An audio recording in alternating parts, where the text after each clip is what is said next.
kissing scenes ka dito, nito. Binigla mo raw, Piano. Hindi mo, parang ninakawan mo lang ng parang hindi panalo. Hindi po. May nagtanong na po sa akin yan prior to this press con. And natakot na ako eh, parang napaisip ako. And wala naman, hindi naman nangyari yun, di ba? Direct. I mean, John, we will never do to his hindi naman po. not without my instruction. Opo. Tony, bakit ka naman napapayag na may kissing scene kayo dyan? Kasi... Ano ba sasabihin ko? It's about time. It's about time.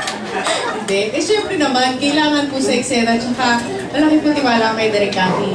Yung pagmamahal ko sa kanya sobra-sobra. At kay John Lloyd sa pelikulang ito. Kaya kung ano ang hihingin sa akin, ibibigay ko. Thank you. Dapat pala humingi ka